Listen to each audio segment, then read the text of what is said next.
One Waggler method that I haven't covered before that I'm going to look at briefly today and take you through a short session on a local still water is the Pellet Waggler. It's not Waggler fishing as I know it. I think of Waggler fishing as a method for roach and chub and dace with a fairly slim peacock quill float, fairly light lines, 2-pound line, or as in the last video I did, 1-pound line, but generally around about a 2-pound line, a length of peacock quill with an insert, or maybe not an insert. Pellet Waggler is much more about catching carp, often up in the water, not on the bottom. The float itself is crude compared to a normal Waggler. You can use a thick piece of peacock quill as a Pellet Waggler, or you can use fairly stubby balsa floats, almost like a trotting float. And these floats tend to take anything from a couple of swan shot upwards, 3 swan shot, 4 swan shot. They cast fairly easily and you can fish a good distance out. And because you're fishing for carp, a standard match rod isn't really up to the job.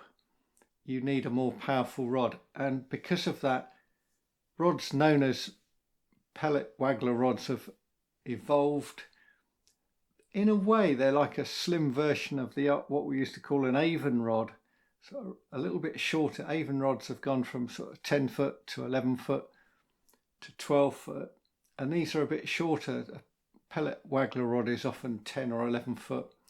Nice light rod, more of a through action than a match rod, and designed to fish with sort of 5 to 8 pound line. You could probably put 10-pound line on them, probably not more than that. And although people say, oh, you can use a Pellet Waggler rod for standard Waggler fishing for roach and rudd and stuff, they're a bit pokey for that, not really ideal for fishing light lines with sort of 2-pound line. So they really do the job properly, and if you're going to do a lot of Pellet Waggler fishing, then you need to look seriously at that type of rod. I don't do Pellet Waggler fishing very often, and because of that I've never bothered to get a specific rod. I've got some Avon rods that are 12 foot, a Drennan Duo Super Specialist, which is £1.25. It's got a quiver tip and with very changeable quiver tips, and a standard Avon top. I've also got a Harrison Interceptor that's a £1.10 test curve, but it's actually about £1.05 or £1.06 that would do the job nicely. Both 12-foot rods. The rod I've chosen to use for this session is a old Normark Specimen Match, which is a powerful rod. It's got a fine enough tip that you can fish for dace with it, but it's quite meaty compared to most match rods. So it's a nice rod to use with sort of 5 or 6 pound line for barbel or chub. I've used it for tench in snaggy conditions, and it's just about up to the job for Pellet Waggler fishing. And I couple that with a Shimano reel, a 2500 Stradic, loaded with 6-pound Daiwa sensor, nice tough line. Though it's called 6-pound, it's more like an 8-pound line, very tough line, with a 2-swan Pellet Waggler.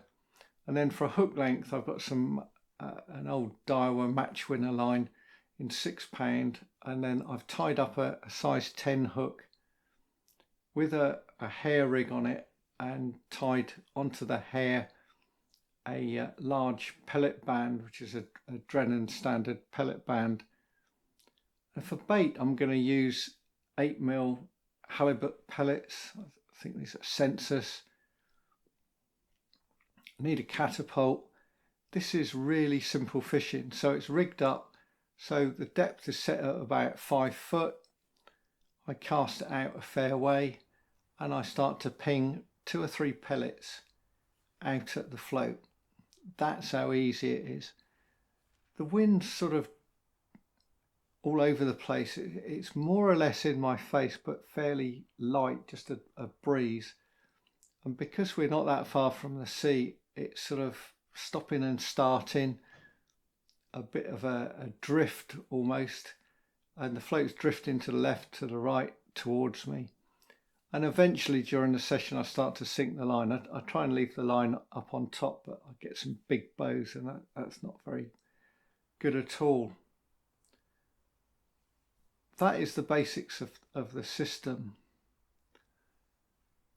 I start the session, I have a cast out there, ping a few pellets, and then I cast in again, and the float starts bobbing around, and I hit a very powerful fish that I can't seem to do anything with. And after a while I finally get a glimpse of it, and have to give this fish an awful lot of stick. It just does not want to know, and I eventually get to see the float and get glimpses of it. I try to get it to the net. It slips out of the net again, but finally get it in the net, and it's a big, I never know quite whether you call it a ghost carp, a koi carp, or whatever. This one's a sort of silvery white, almost pearlescent finish. If you're talking about carpate, you call it a pearlescent finish on this fish, and it weighs over 15 pounds. I did weigh it, which is probably the biggest ghost koi or whatever it is that I've ever caught. I can't think of getting one anything like that size before. I've caught ones of 5 or 6 pounds before, but I don't recall ever getting a double figure one. After that, I hit some more fish. I hit a couple of carp. They come off after 30 seconds or 40 seconds. Don't quite know what's going wrong. After a while I get another fish. Now this fish is a bit of a mystery. There's a lot of concern about a fish called a gibel carp, which are an invasive species. You will hear people talking about carasio. They're catching carasio. Now carasio is just an Italian word for crucians. When people are talking about carasio, they're not catching crucians. They're catching gibel carp. What has happened in Italy and France, where they're called carasin, and Germany and other European countries, is that gibel carp is an invasive species, and it has taken over completely places where there used to be genuine crucians for hundreds of years, but now they're virtually non-existent in Italy and France and Germany and so on. So they are an invasive species. Quite how they've got into the UK, I don't know. They've been imported here, probably called silver crucians, which is a bit naughty, and they've been identified in a number of waters. This is the first time I've got one from this water. I don't fish it very much. What they're doing in there, I don't know. Telling them apart from brown goldfish is not easy. Not easy at all. This fish has got no barbels, by the way. I did check for that carefully. It's not an F1. So there's a little bit of background for people. So if they say they're catching carassia, they don't really know what they're talking about. They're catching gibel carp, which people, even the scientists, aren't entirely sure how different a species it is from a goldfish. These fish are closely related, goldfish and gibel carp. They're pretty close. After catching that fish, I lose another couple of carp. Things aren't going tremendously well, but one was definitely foul hooked because I brought in a scale. The other one felt peculiar, very strange fight, so I'm going to have to suspect it was foul hooked and came adrift. I don't think the hooks I've used, these size 10 eyed hooks, are the best hooks for fishing pellets with a band. I came up with doing this session at very short notice and just threw together whatever gear I needed, made sure I had a reel with the right line, the right rod, the right bait and so on. So it's possible I should have used some different hooks and gone through the many hooks I've got and maybe tied up some spade ends, but with a tag end that I could put a band onto, tie a band onto. Maybe next time I'll try that. A bit later I did get another carp. I didn't weigh it, maybe I should have done. I'd say it was at least 8 pounds, maybe 9. I don't think it was quite a double. It was a good size mirror, fought quite well. Nothing like as hard as the koi did. And through the session I did get odd bites and dips and things that I couldn't hit. And as I suspected, towards the end of it was only a 2-hour session, I caught a bream of about 1.5 pounds, and there's quite a few bream in this water of that sort of size, 1 pound to 2 pounds. And when you're fishing for the carp, then that's what you're going to pick up. They're going to come to the pellets. And all the time I was fishing, apart from the long time I was playing the koi especially, just pinging a pellet or two, not great big handfuls, not pouchfuls, just a pellet or two. And the carp know what's going on. They respond to the noise. I could see carp coming round towards the float, investigating, if you like.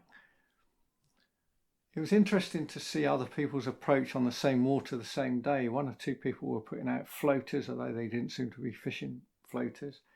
People were fishing with 3 rods with the alarms, bait boats.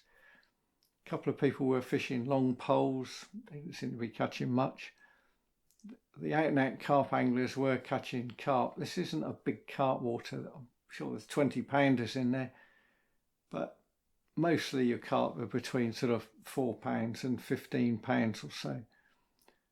Plenty of sort of what you might call low double, sort of 10 and 12 pounds. There are other kois in there, or ghost kois, as well as the sort of commons and the mirrors. I would call it an easy carp water. I've landed a couple in 2 hours and lost 4. I think if I got my act together, I'd expect to do a lot better than that. There was a carp angler packing up as I walked by. He had 5 or 6 carp, he said, in about 7 hours with 3 rods, which isn't a very good catch rate really. It's about 1 carp for every 4 hours fishing per rod. I think if he tried harder, he'd probably catch a lot more. I'm not sure I'd want to catch a lot more. My arms were aching of playing the fish that I got. But there you have it, a very simple method, Pellet Waggler. It works on waters where there's plenty of carp. You don't have to catch lots of carp to enjoy yourself. It is simple to rig up, and if you get the tackle balanced, you can land some decent fish. Until next time, it's goodbye for now.